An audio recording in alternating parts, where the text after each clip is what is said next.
Hello everyone, very good morning. How are you? I hope you are fine. Guys, आज हम sentence के बारे में सीखेंगे। सेंटेंस क्या होता है, कितने प्रकार का होता है, कोई सेंटेंस लिखा हुआ है तो किस प्रकार का है, और सेंटेंस की हम एक एक्सरसाइज भी आज करेंगे। तो गाइज, सेंटेंस को आज हम पढ़ने से पहले ये सीख लें या ये जान लें कि सेंटेंस क्या होता है। गाइज, सेंटेंस की डिफिनेशन है कि ये group of words that makes a complete sense is called ये सेंटेंस। शब्दों का एक समूह जो पूरा अर्थ देता है सेंटेंस कहलाता है, वाक्य कहलाता है।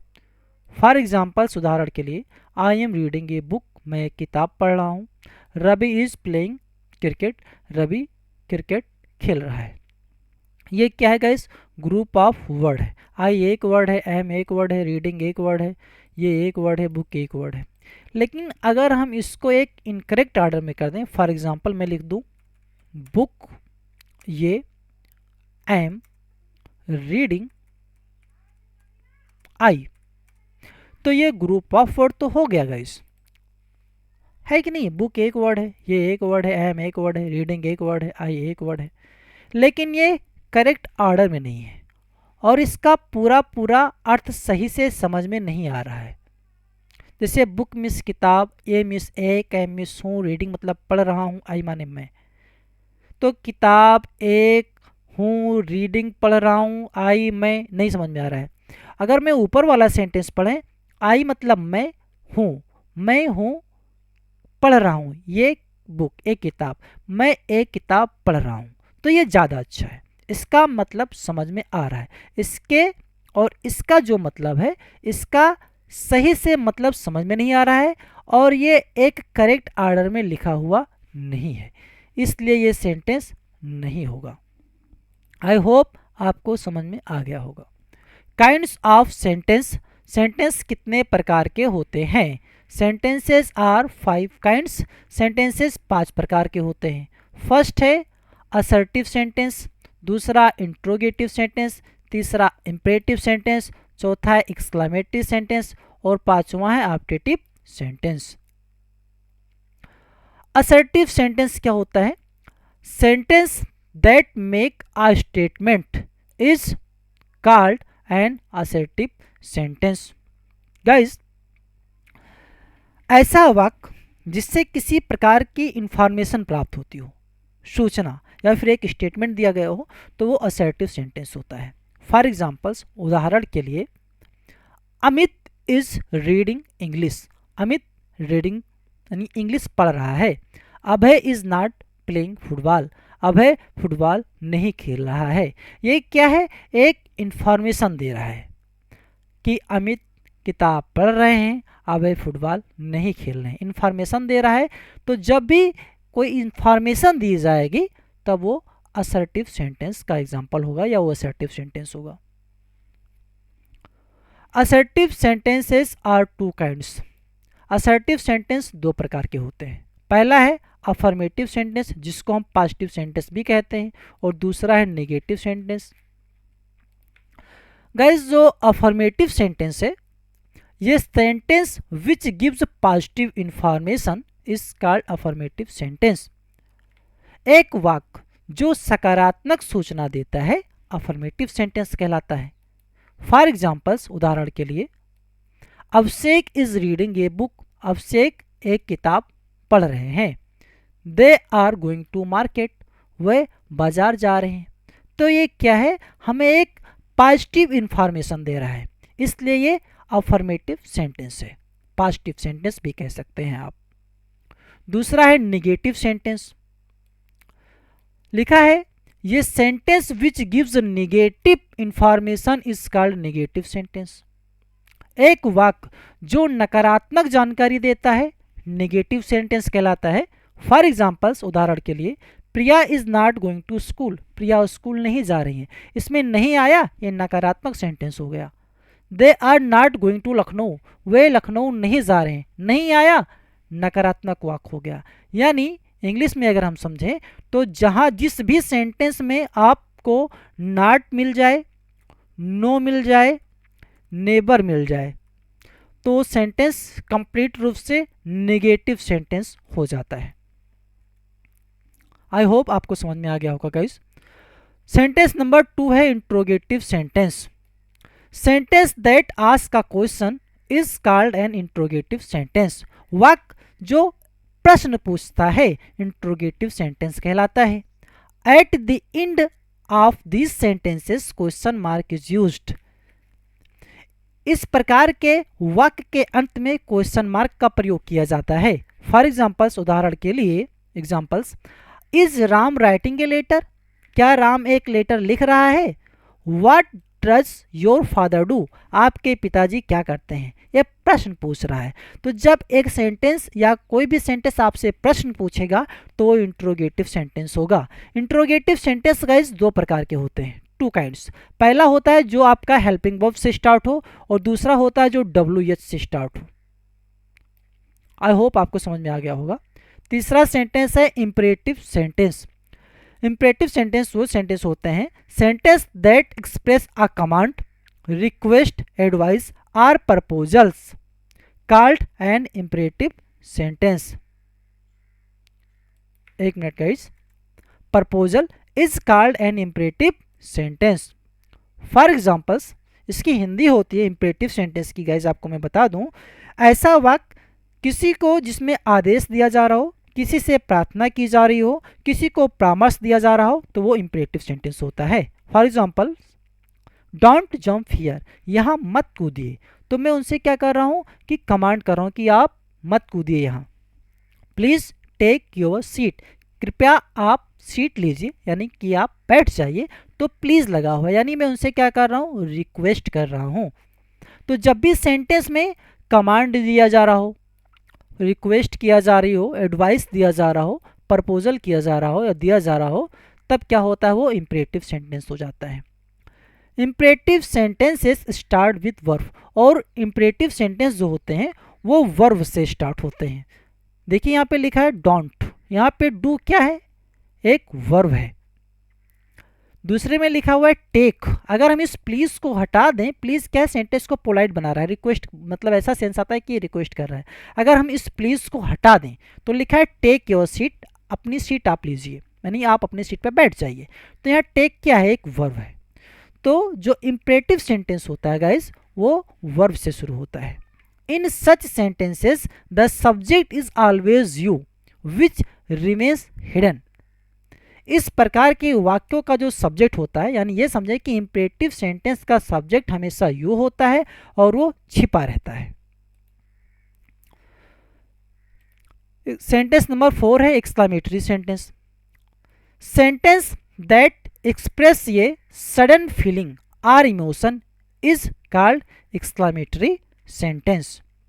गाइस, एक्सक्लेमेटरी सेंटेंस जो है कि जिस वाक्य में हृदय में अचानक कोई भावना उठे या कोई अचानक भावनात्मक महसूस किया जाए तो वो एक्सक्लेमेटरी सेंटेंस कहलाता है।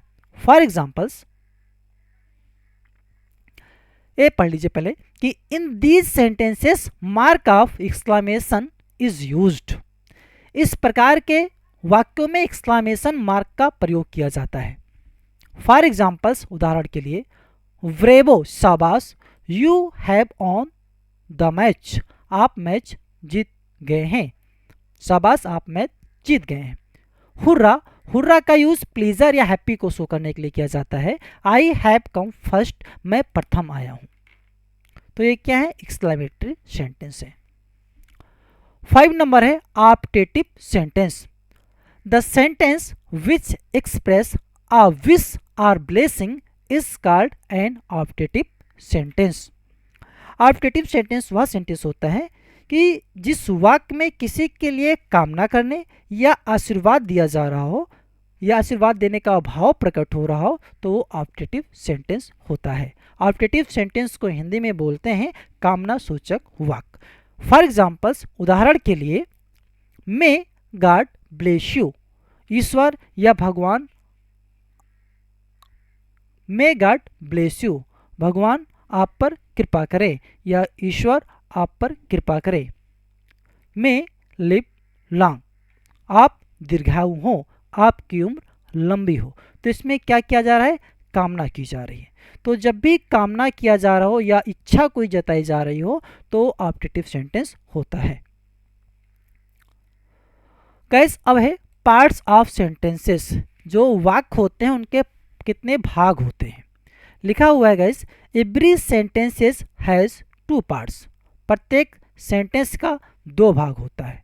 पहला है सब्जेक्ट एंड प्रीडिकेट। पहला सब्जेक्ट होता है और दूसरा प्रीडिकेट होता है। अब सब्जेक्ट क्या होता है ये जान लेते हैं। लिखा हुआ है गाइस कि the subject of a sentence is the thing about which something is said. Guys वह वस्तु जिसके बारे में कुछ कहा जाए वह सब्जेक्ट कहलाता है। लिखा हुआ है इट इज एनी नाउन और प्रोनाउन। यह कोई भी नाउन या प्रोनाउन होता है। जो सब्जेक्ट होता है वो कोई भी नाउन या प्रोनाउन हो सकता है। फॉर एग्जाम्पल्स, उदाहरण के लिए, my brother is an engineer. मेरा भाई एक इंजीनियर है। अब गाइज इसमें जिस वस्तु के बारे में कहा गया वो क्या है, जो व्यक्ति के बारे में कहा गया वो है माई ब्रदर। तो मेरा जो भाई है वो क्या हो गया, सब्जेक्ट हो गया। The children are playing in the park. बच्चे पार्क में खेल रहे हैं। इसमें किसके बारे में बात की गई, किस वस्तु के बारे में बात की गई, चिल्ड्रेन के बारे में। किस पर्सन के बारे में बात की गई, चिल्ड्रेन के बारे में। तो चिल्ड्रेन क्या हो गया, सब्जेक्ट हो गया। आई होप आपको समझ में आ गया होगा।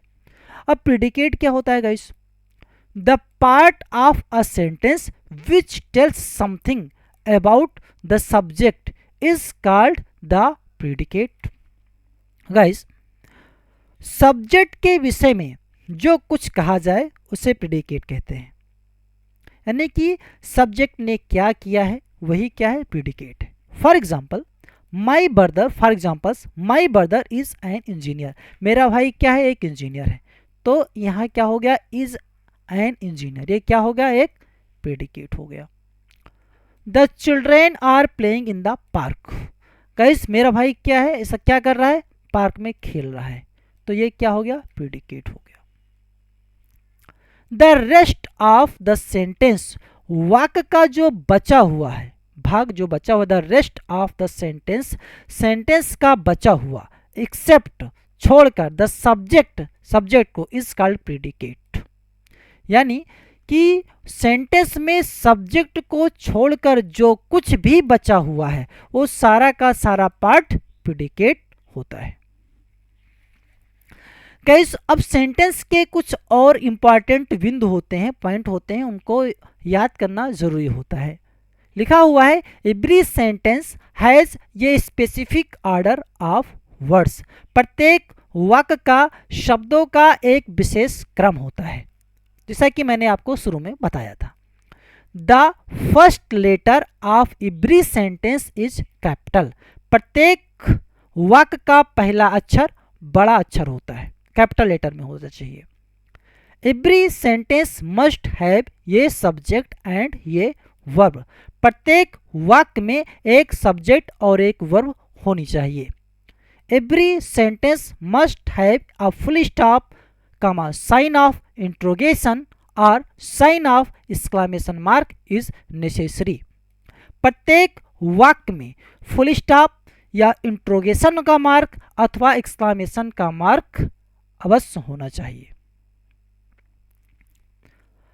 लिखा हुआ है ये एक्सरसाइज है गाइस, आपने जो पढ़ा है उसी को आपको यहाँ पे प्रेजेंट करना है कि आपने कितना सीखा।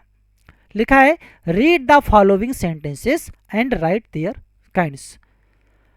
निम्नलिखित वाक्यों को पढ़िए और उनके प्रकार को लिखिए। लिखा है guys read your lesson attentively. आप अपना पाठ ध्यानपूर्वक पढ़िए। तो गाइस ये किस प्रकार का सेंटेंस, असर्टिव है, इंट्रोगेटिव है, इम्परेटिव है, एक्सक्लेमेटरी है, ऑप्टेटिव है, यही आपको बताना है। तो गाइस अभी मैंने आपको बताया था कि जो इम्परेटिव सेंटेंस होता है उसमें क्या होता है कि आपको रिक्वेस्ट की जाएगी, ऑर्डर दिया जाएगा, कमांड किया जाएगा, सजेशन, एडवाइस, ये सारी चीज़ें अगर की जाएं तो वो इम्परेटिव सेंटेंस होता है। और इम्परेटिव सेंटेंस वर्ब से स्टार्ट होती है। तो गाइस यहाँ पे देखिए रीड लिखा हुआ है, और रीड क्या है, एक वर्ब है। तो ये कौन सा किस प्रकार का सेंटेंस है गाइस? इंपरेटिव सेंटेंस हो जाएगा। क्या? Imperative sentence. दूसरा question guys, my sister is not well. मेरी जो बहन है वो ठीक नहीं है। तो गाइस यहाँ पे नॉट का यूज किया गया है, और जब भी सेंटेंस में नॉट, नो, नेवर दिख जाए या मेंशन हो तो वो सेंटेंस हो जाता है निगेटिव सेंटेंस। आई होप आपको समझ में आ गया होगा। क्वेश्चन नंबर 3 है, when did we get up. हम कब उठते हैं, या when did you get up कर लीजिए, ये वी नहीं होगा गाइस, सॉरी, यहाँ पे आप यू कर लीजिए। When did you get up, आप कब उठते हैं। तो गाइस ये क्या कर रहा है? प्रश्न पूछ रहा है। प्रश्न पूछ रहा है तो ये किस प्रकार का सेंटेंस है? इंट्रोगेटिव सेंटेंस हो जाएगा।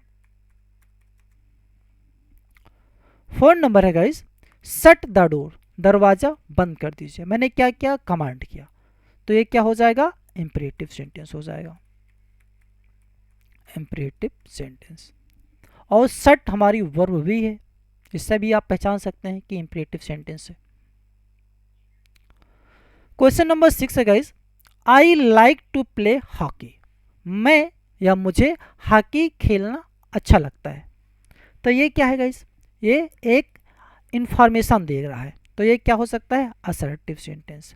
असर्टिव सेंटेंस आप बोल सकते हो, या फिर आप कह सकते हो इसको पॉजिटिव सेंटेंस। असर्टिव सेंटेंस 2 प्रकार के होते हैं, 2 काइंड से, एक पॉजिटिव होता है, एक नेगेटिव। तो ये असर्टिव का पॉजिटिव है। आई होप आपको समझ में आ रहा होगा गाइस। यहाँ पे पी कैपिटल कर देते हैं, ठीक है। क्वेश्चन नंबर 7 है, मे यू लिव लॉन्ग। आप दीर्घायु हो, आपकी उम्र लंबी हो। तो ये क्या किया जा रहा है? कामना की जा रही है। और जब भी कामना किया जाए, आशीर्वाद की इच्छा जताई जाए, तो होता है हमारा optative sentence. Optative sentence. Number 8 है, क्वेश्चन नंबर 8 है, they can not lift the chair. Way chair को लिफ्ट नहीं कर सकते, उठा नहीं सकते। तो सेंटेंस में क्या यूज हो गया? नॉट। और जब भी नॉट सेंटेंस में मेंशन हो जाए, यानी वो किस प्रकार का सेंटेंस है? निगेटिव सेंटेंस है। आई होप गाइज आपको ये एक्सरसाइज करने में आपको अच्छा लगा होगा। गाइज अगर आपको हमारा कंटेंट अच्छा लग रहा हो, हमारा पढ़ाया हुआ सिखाया हुआ अगर आपके समझ में आ रहा है, तो आपसे हमारी रिक्वेस्ट है गाइज कि प्लीज़ आप हमारे चैनल को लाइक, शेयर एंड सब्सक्राइब जरूर कीजिए। Thank you for watching my video.